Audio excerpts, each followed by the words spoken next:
Vivemos em um mundo onde a onda de terror e desastres tentam roubar a nossa paz, onde o mal sempre está tentando prevalecer. Mas vemos pela palavra de Deus desde o Antigo Testamento que o cuidado de Deus para com aqueles que o temem e o buscam é muito real e permanente. Fique atento a mais um programa Encontro com a Palavra. Aqui apresentamos a palavra de Deus como resposta a todas as mais difíceis questões da vida. Agora com você, Pastor Edson Bruno.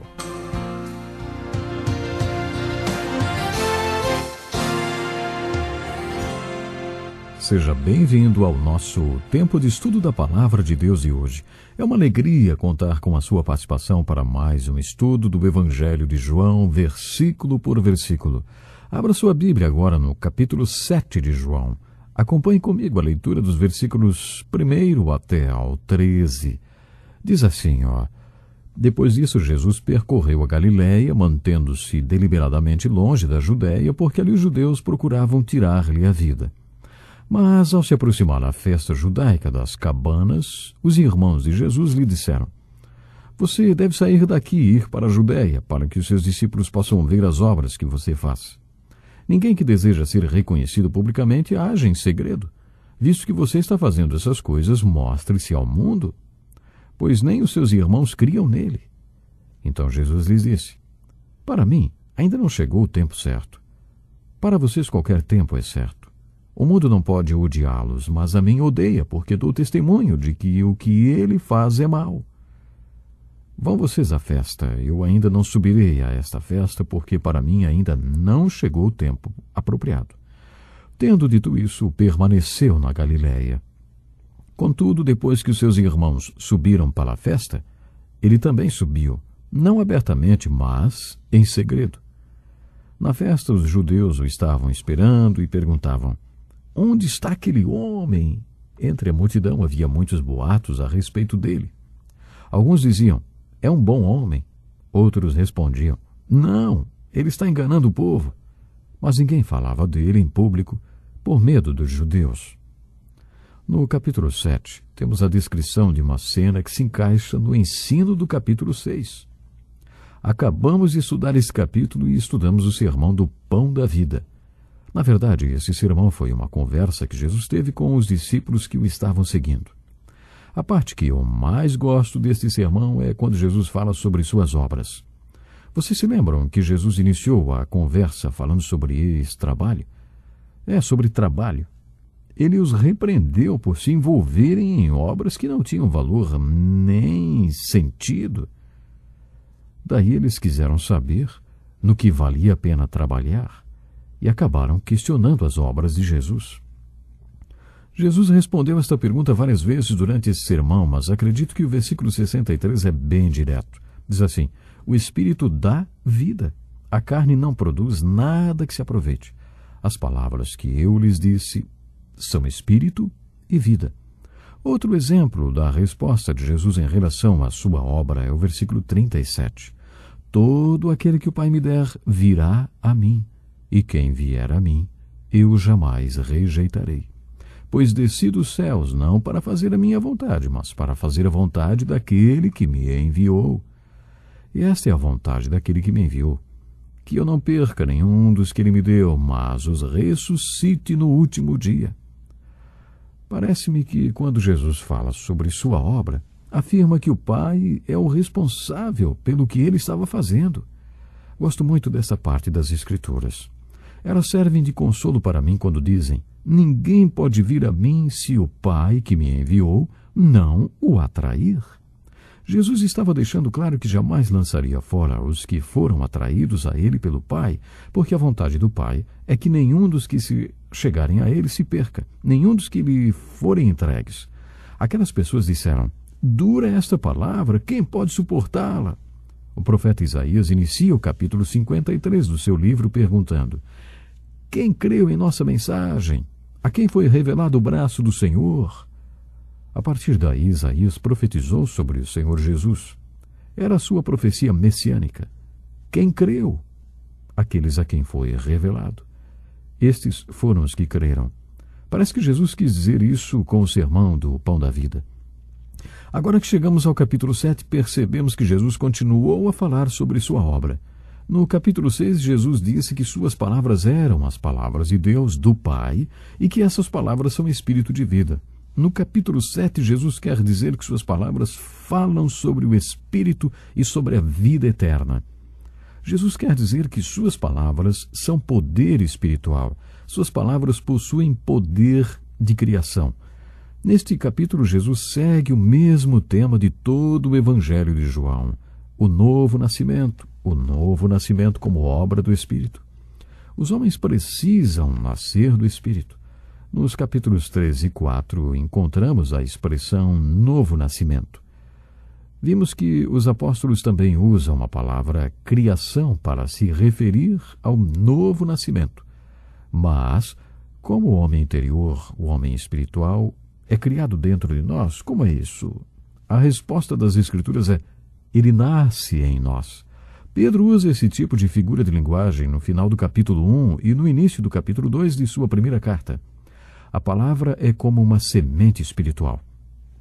No nascimento físico são necessários a semente e o óvulo para que aconteça a concepção e depois o desenvolvimento embrionário, finalizando com o nascimento e depois o crescimento. Pedro usa esta mesma figura para dizer que esta vida nasce em nós. A palavra é a semente. A palavra é o poder que cria esta vida em nós.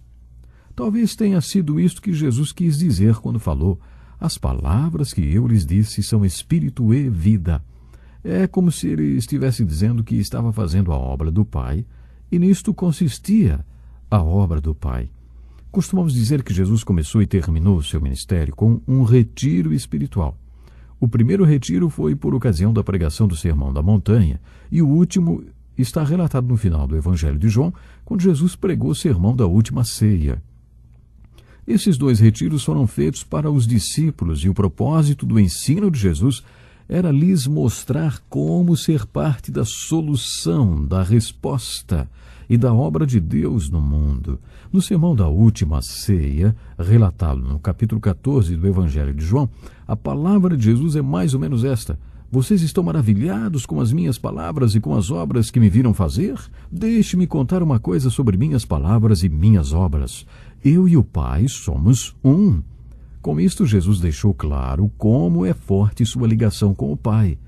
Os dois são íntimos e estão em absoluta união um com o outro.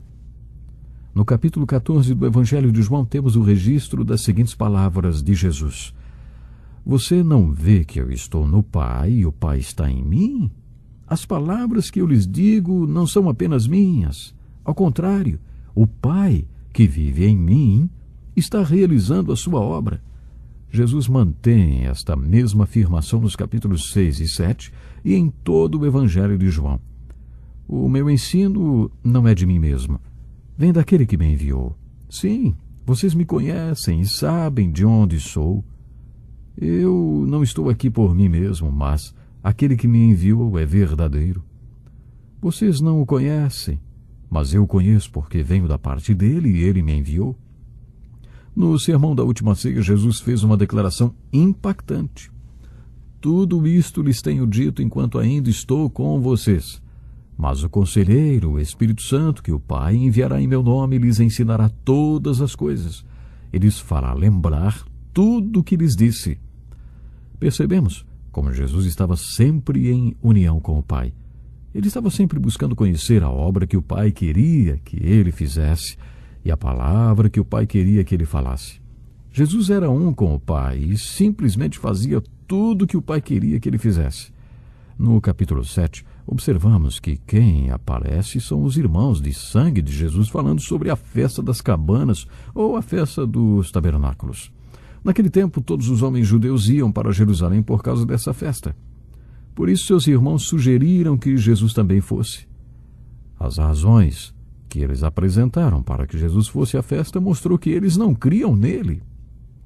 Acompanhe comigo a leitura do versículo 4, diz assim: ninguém que deseja ser reconhecido publicamente age em segredo. Visto que você está fazendo estas coisas, mostre-se ao mundo. E João comentou: pois nem os seus irmãos criam nele. Se eles crescem em Jesus e o compreendessem, saberiam que Jesus não queria se tornar uma figura pública. Eles achavam que se Jesus queria fazer milagres para que todo mundo o visse, a melhor coisa a fazer era ir para Jerusalém bem no meio da festa, porque todo mundo estaria lá por causa da festa dos tabernáculos. Jesus lhes respondeu: para mim ainda não chegou o tempo certo, para vocês qualquer tempo é certo. O que Jesus quis dizer com isso? Jesus estava cumprindo uma programação. No capítulo 8, Jesus afirmou: aquele que me enviou está comigo, ele não me deixou sozinho, pois sempre faço o que lhe agrada. Isso quer dizer que Jesus buscava o Pai todos os dias para saber qual era a vontade dele para aquele dia. No Salmo 139, versículo 16, lemos que antes mesmo que existíssemos, Deus já tinha todos os nossos dias escritos. Você tem algum tipo de agenda na qual lista todas as coisas que tem que fazer durante o dia? Ouça com atenção o meu desafio. Você acredita que Deus tem um plano de como será cada um dos seus dias? De acordo com Davi, no Salmo 139, Deus tem todos os seus dias escritos. Você acredita que Deus tem uma vontade específica para a maneira como você vai programar cada um dos seus dias? De uma coisa temos certeza absoluta: Deus tinha um plano específico para cada dia e hora da vida de Jesus, e tudo que Jesus fazia dentro da sua agenda agradava ao Pai. E do mesmo jeito, como que era com Jesus, deveria ser conosco? Será que você quer viver como Jesus viveu? Pode programar a sua agenda de acordo com o que outras pessoas sugerem que você faça? Se você quer sempre fazer o que agrada ao Pai, e se você crê que Ele tem uma vontade específica para cada dia da sua agenda, você não pode simplesmente mudar seus planos baseado no que os outros sugerem. Você não pode fazer isso. Você não pode fazer isto porque você sempre quer fazer o que agrada ao Pai. Foi por isso que Jesus falou: para mim ainda não chegou o tempo certo. Pelas atitudes de Jesus entendemos que ele não fez da maneira que eles sugeriram, ou seja, indo publicamente, mas ele acabou indo secretamente. Entendemos com isto que havia um tempo certo para Jesus ir, e eles não tinham o direito de ficar dando palpites. O próprio Jesus fez um comentário sobre a vida deles. Para vocês qualquer tempo é certo.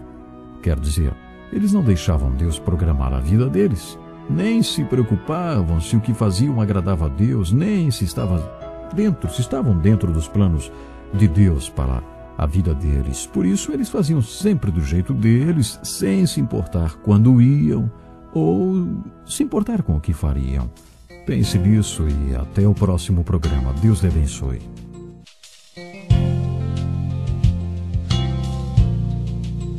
Que lição importantíssima. Obrigado, pastor Edson Bruno. Prezado ouvinte, coloque em prática o que você ouviu aqui.